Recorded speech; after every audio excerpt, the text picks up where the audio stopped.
for the Empowering You Show. This is a lively television show that is a driving force to positive transformation in every viewer's life. Our goal is simple.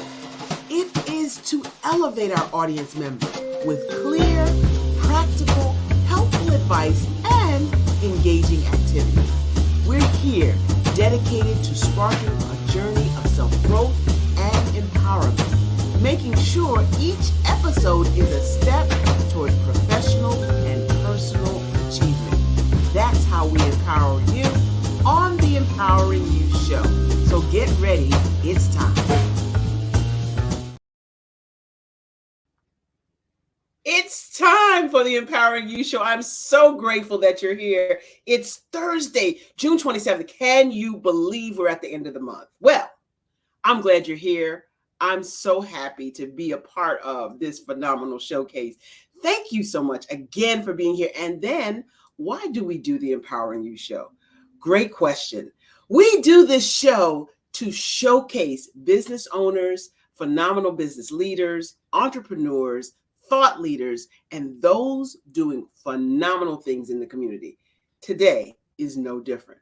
But before I introduce you to our guest, let me bring up the person behind the scenes and in front of the camera at times. She is the CEO's best friend, helper, entrepreneur, sexy, sassy, smart, Shani Smith.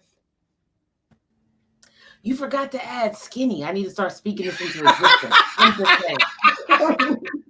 It ain't true yet. But you have to start out the show with me busting out laughing like a crazy person, right? I'm just saying. I'm so happy to be here. I mean, I know we said it's June 27th. I get it. The month is ending. But guess what? We're about to roll into the third quarter so strong. Yes. So clear. Rolling in. Yeah. Rolling in. Yeah. And I hope we are, and I hope you are too. If you're a business owner, entrepreneur, thought leader, and you have something going on that you want us to share, drop it in our post. Show up on our website. Show up on our Facebook, YouTube, iHeartRadio. Just let us know what you have going on. We'd love to showcase what you have going on. And speaking of going on, what we got going on, Shani? What don't we have going on? First of all, the biggest thing is in my life right now is the Sisters Inspire Sisters to Advance retreat that's happening this October 25th through the 27th in Ocean City, Maryland. Yeah. This is the time for you to connect, for you to elevate, and for you to just run with it. Why? Because success leaves clues, and guess who's going to be there? All types of successful women. I know. that lineup. Dr. Obiama Martin, she is a phenomenal personality, and thought leader. She is one of the top in her field. Then you have the beautiful, lovely Lisa Santiago McNeil, who has a heart for God, who is going to bring down the house.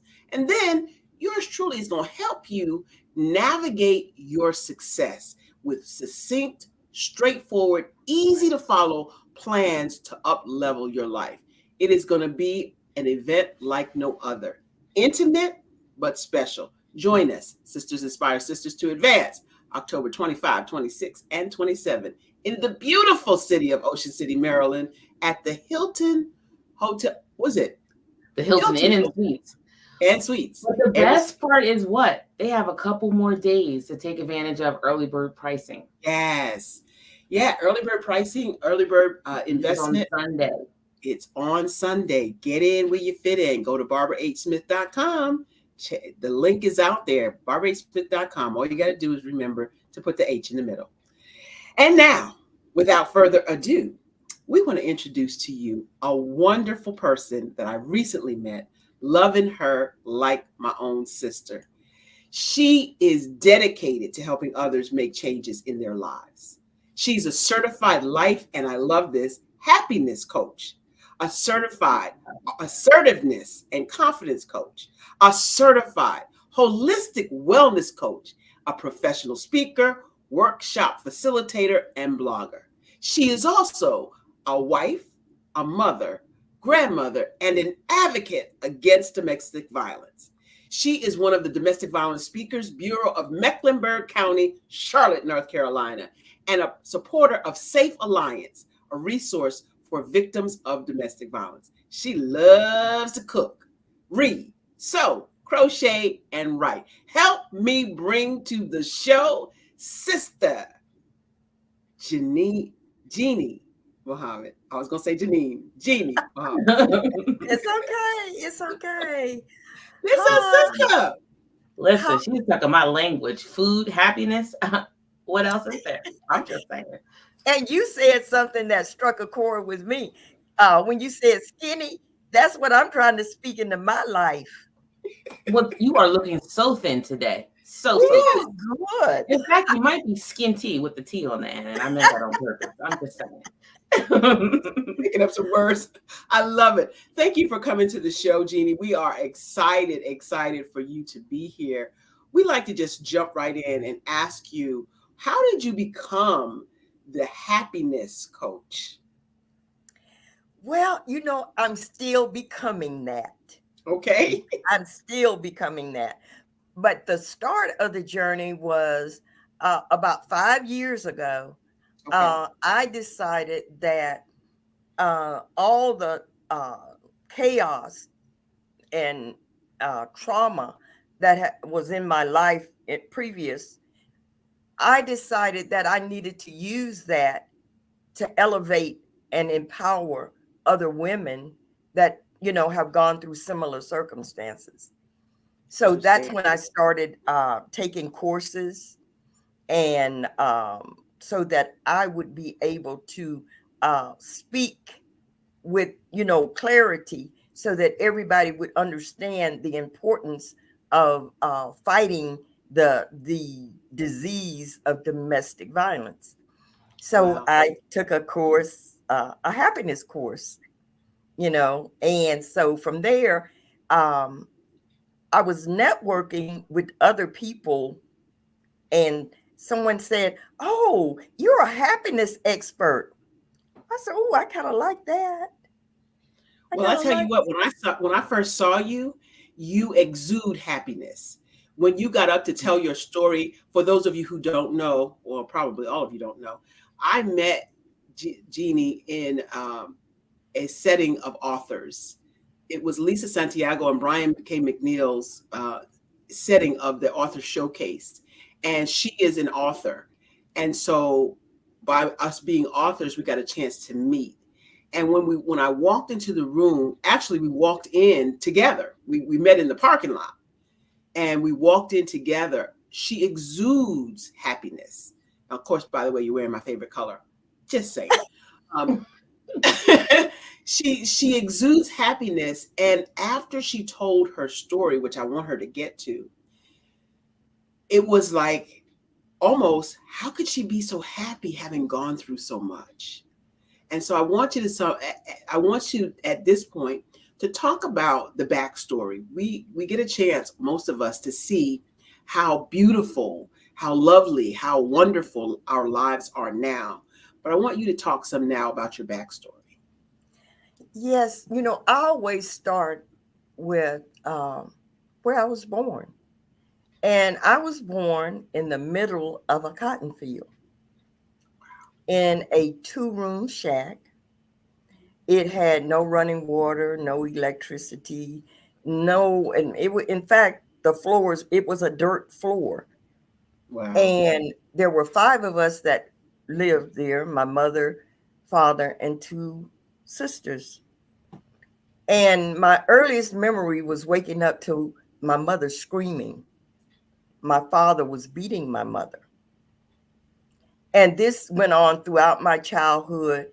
The abuse my father gave towards my mother. And I left home when I was 16. And that's a story in itself about how I escaped from this plantation.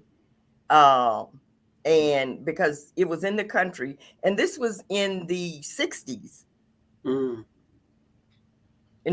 so It wasn't like I could get on a plane or anything like that, because it was in the country, and we just lived at this point on the side of a road, and the only thing that came through was a Greyhound bus. But I envisioned myself on that Greyhound bus escaping this situation, and eventually I did. But like I said, that's a story in itself, how I did that. But I went to California when I was How 16. did you get to California? I told you it's a story. It is I'll try to make it short. I I haven't had an aunt and uncle that lived in Redwood City, California, which is just Okay. outside of San Francisco. Okay. And they would visit um us, every 5 or 6 years. And they always I would say to my father, they wanted my oldest sister to come live with them, but she didn't want to go. So I Mm, decided when I was 15, I said, I am going to, get out of here. So I forged a letter pretending I was my father and what we got to said, do? I did what I had to do. I did what I had to do to get out of there. And I pretended I was my father. And I said it was okay for them to send a bus ticket to come to California. Mm, And so, because I had been very sickly as a child, I had a real bad case of asthma. I was mm, sick all the time. So, God forgive me, I pretended to be sick so that I could stay home and watch for the mail to come with that bus ticket. So when the bus ticket finally did arrive, I told my father that I was leaving. And I mm, asked his permission. I said, I'm going to ask your permission to leave. He said, no, no, no, you cannot leave. And finally, when I got tired of asking him, I said, well, I'm leaving anyway. mm, And I said, you cannot watch me 24 hours a day. And one day you're going to come home and I'm going to be gone. mm, mm, mm. And he said, well, okay, I see you're determined to leave. So, okay. Wow. And this I have to give him credit for, because I had a love-hate relationship with my father. I hated what he was doing to my mother, but my father was brilliant in a lot of ways. And so he told me, he said, you can leave, I'm going to give you my blessing, but always know you have a home to come back to. Wow. So I really, that always stood out to me, because eventually when I went through all of the things that I went through, I did end up going back home eventually, Mm. after many, many years. But I went to California. And so I'm trying to make this story, because it's a lot. But I'm it's all in. intriguing. Like, Yeah, all of us. All of us. So I went to California. I was 16 years old. And I had planned not to go back to school. I was just going to not go back to school. But I thank God that my aunt and uncle insisted that I go back to school and graduate. So I went back to school. And even though I grew up in the country and on a farm, my mother and father had, my mother's parents both were teachers. Wow. So my mother taught us from, uh, I can't remember never learning. She would have play school with us and taught us how to read and math and all of that. So when I got to California, I was ahead of the students Wow. in the school, even though I came from this little no place, McDade, Louisiana, just a sign on the side of the road. When I got to California, I had so many credits and so much that I eventually became the valedictorian of the class. What? There were 500 students in my graduating class, and I was selected as the valedictorian. and the first shall be last. I mean, the last shall be first, right? Right. That's right. That's Mhm. right. There were That is only 10 Black students in my graduating class. But I was the valedictorian. But because I carried so much baggage with me, I really didn't take advantage of what was before me. And I ended up, and I'm making this as short as possible, but I ended up getting pregnant. And my husband left. We got married because I was pregnant, and he left when I was my our child was 3 months old, and that was when I started going downhill. I started drinking, I started using drugs, and eventually I became an alcoholic. I became a drug addict, um, and all the relationships that I entered into after that were abusive. You know, I was like everybody's punching bag. I ended up being homeless 3 or 4 times, 2 or 3 times. I was homeless, and you know what's fabulous eventually, about your story? You know what's fabulous pardon, about your story, though? You know what's fabulous about your story is that what? you tell it, because there are a lot of people who have been through some more horrific, some less horrific, but because of the shame, because of the uh, societal blame, especially when it comes to women, we don't tell our stories as much and as often as we should. And so I applaud Yes. you, Jeannie. I really applaud you for telling your story. And what a powerful story it is. So you got to California, you got graduated from high school, you did all the right things, and then being pregnant caused you to think differently. What in your mind happened, do you think, when you had your first child? What was going on then? I was, I look back on it, Barbara, and it's like it wasn't me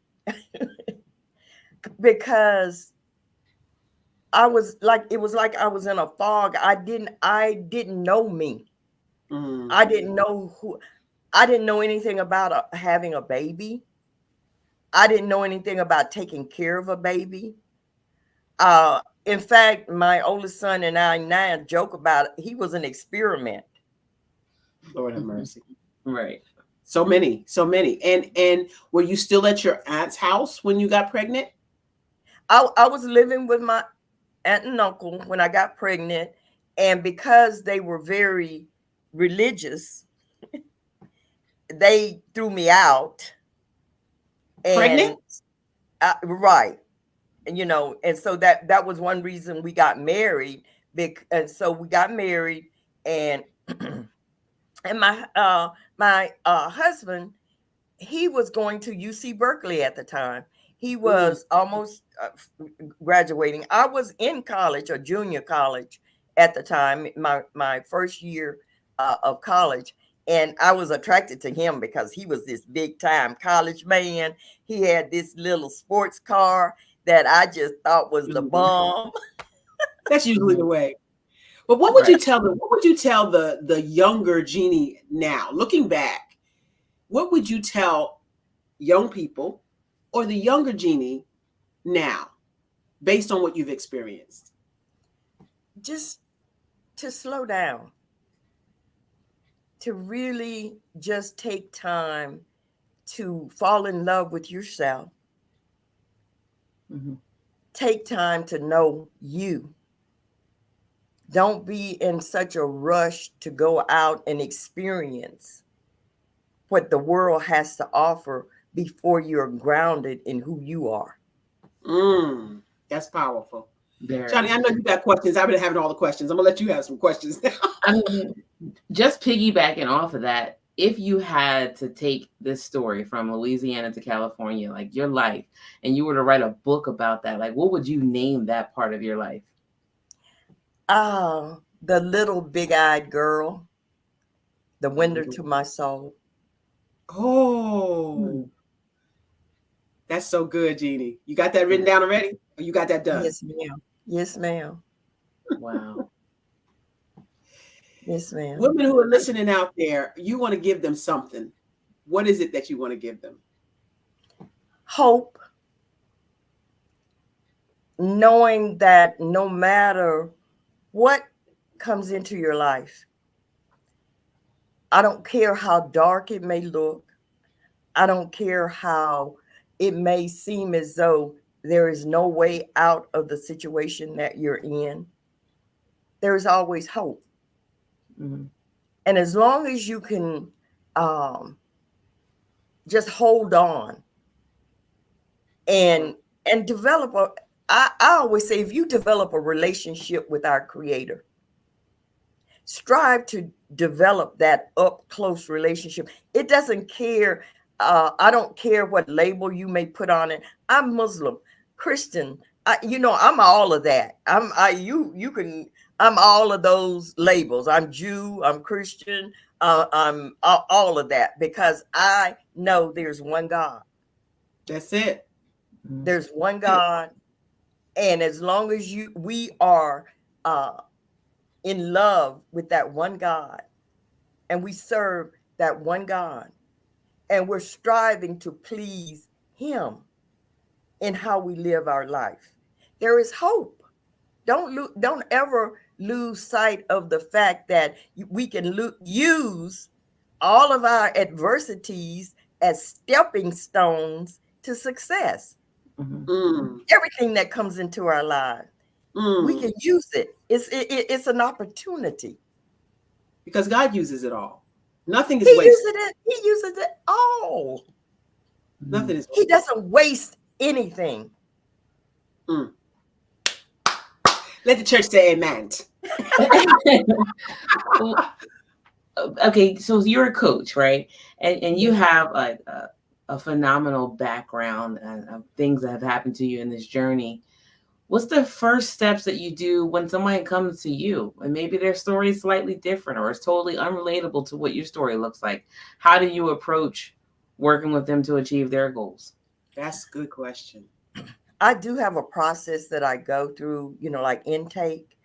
intake process, because everyone that comes to me, I may not be a fit for them. That part. Yeah. So And important. they may not be a fit for me. That part. So I do go through the process. We talk. I strive to develop an affinity with them so that they feel comfortable with me and with what I have to offer. That's if we are decided to work together, Mhm. and we sign a contract. Uh, and so we start. I have different, ways of determining exactly where or what the person should be working towards. Mm-hmm. And once we agree on that, then, there are things that steps that we would take. And as we go along, I determine if this person is truly willing to work towards their success, because I'm a coach. Coachable. That part. Coachable, coachable. Some people are not coachable, Jeannie. Let's be. Yeah. And some people don't know that they're not coachable. They really truly believe that they are, like that it's you. That's right. Yeah. And it's not me. It's, I come to this, I strive to come to the agreement with them that I am just a director. I can give you suggestions Facilitator. and point you in a certain direction that I think that, would be beneficial to you. An But they ambulance have to just do the passed. work.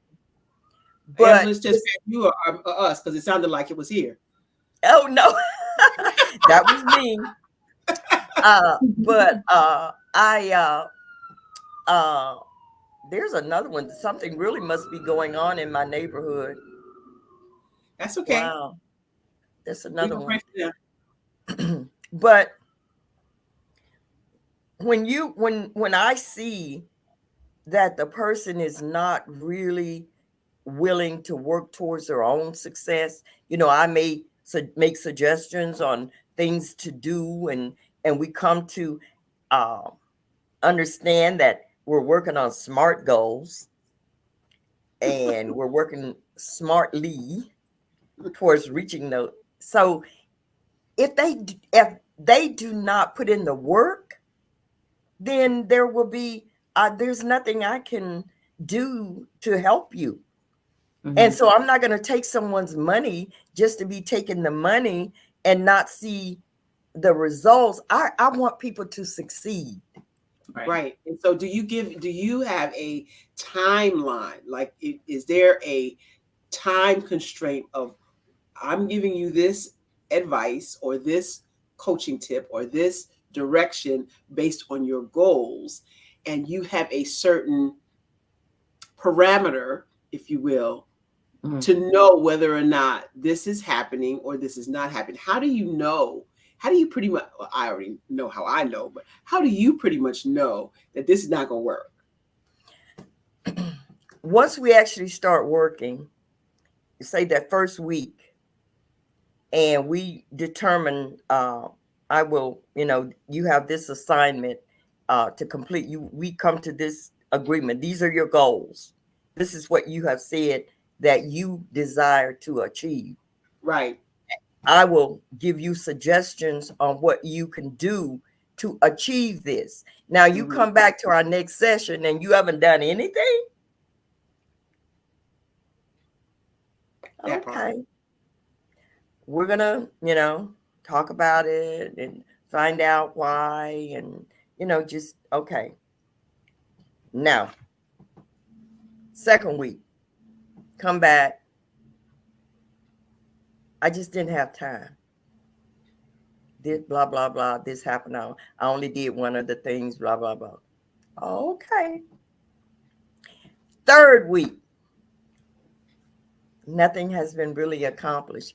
We need to have a real heart to heart at this moment, because we agreed that this is what we were going to do. We agreed that these are the steps that we're going to take, and this has not been accomplished.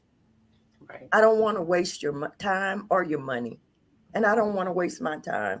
I think it's time for us to part ways.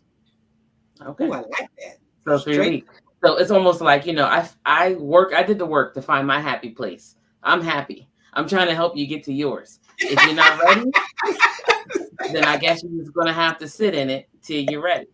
Right. And when you're ready, God willing, I'll still be here, or someone similar to me, you will be able to go to, and when you're ready. But these are the things I suggest that you do to get ready, and I will give them things. Jeannie, do you realize we are at 30 minutes having this conversation? Oh my God! I have loved. Okay, we're going to keep going because I have some more questions for you. I love this. We want to give an opportunity for Jeannie to tell people how to get in touch with them first, though, Shani. How do we get in touch with you?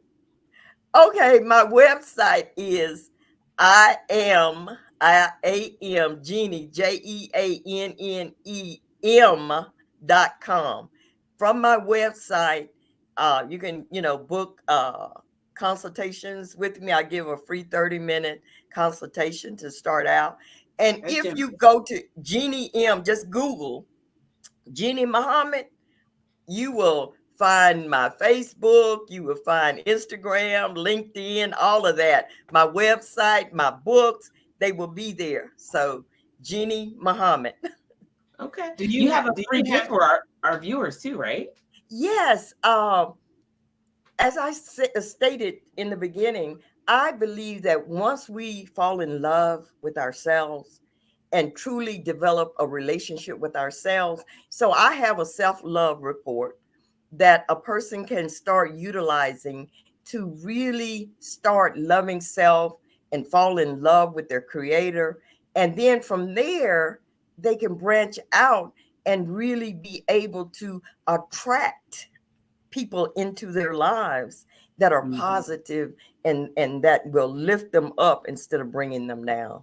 Right, because you can't love anyone else if you don't love self, right? That's right. It's so true. That is so true.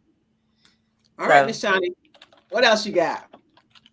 I want to know because I'm curious now since she gives them such a pass 3 times. I want to know, do you have a favorite success story with your coaching? Yes, I do. And it's still, it is ongoing right now, really. Actually, there's a lady, her husband passed in December, and December 31st, and they Wow. have been married 33 years. Wow. After he passed, she found that he had been having an affair, and that she thought that they were always short on money because he was contributing it to in charity, but actually he was giving it to this other woman. And so she was, when I started counseling her, she was really ready to just give up and just really, she didn't see any future for herself. So 6 months forward, it's been 6 months that we have been um, counseling together. And at this point, she has uh, been able to uh, see how life is worth living. She's taking back control of her life. She had completely given her control to her husband. She didn't know how to pay bills. She didn't know how to do very much of anything without him. That's why she was in such financial straits, because she didn't know that most of the bills were 2 or 3 months behind, or whatever. She Mm. didn't know. So many women are in that same situation. So many. Are But you encouraged now, by her yes, story?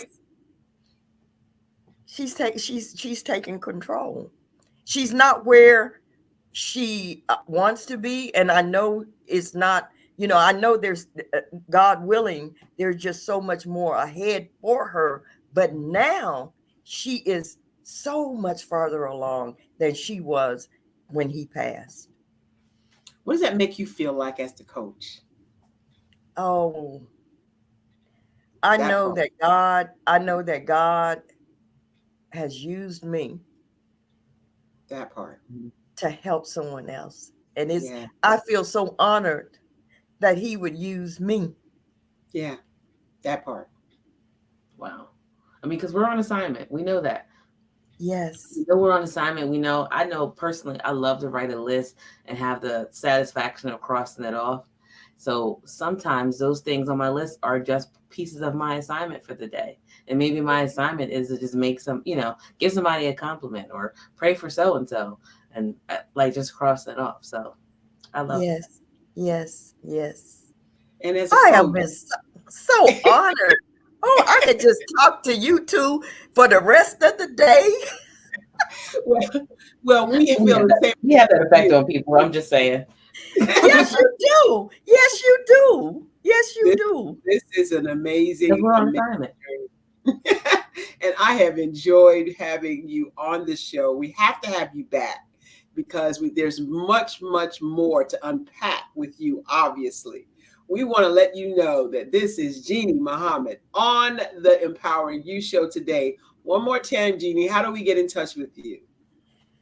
My website is iamjeannim.com, or just Google Jeannie Muhammad, JeannieMuhammad, and I will pop up with all kind of ways to get in contact. Oh, okay. Like poof. I feel like I would like to see Jeannie Muhammad at the Sisters Inspire Sisters to Advance Oh, retreat. I, I'm just I saying. am going to, as soon as we leave, I'm going to Dot com. BarbaraHSmith.com. Don't forget the H, Don't forget that. It's not and silent. register. And Yeah. if you are so inclined, please do pick up our latest book, Unleash the Warrior Within. You'll see that Ooh, link right below. This is an inspiring, uplifting workbook inside the book, but it also has videos inside where I introduce each chapter to you. All you have to do is take your phone and scan it, and you have me along the journey reading the book with you. So don't ooh. forget, it is conquering every challenge with this book, Unleash the warrior within. And that's our theme for the Sisters Inspire Sisters to Advance, unleashing the warrior within. We all have it. We all have it. Did we just say it at the same time? Yes, we did. Okay. Jinx, right? We all have it. It's just waiting. Remember, think back. Remember, what did that little girl want to do? What was she going to do before she allowed everything on the outside to kind of like bury her underneath of what they wanted? So thank you so much for being here, Jeannie. You know what time it is? I don't have on my watch, but I know what time it is. It's time for you to step into your greatness because the world is truly waiting for you. Hang out with us in the green room, Jeannie, for a few minutes. Thank you so much, audience, fans. Come back and see us again next week on the Empowering You Show. Bye-bye for now. Wait, we are going to have the Wall Street Hackers up next. Thank you very much. This has been fun.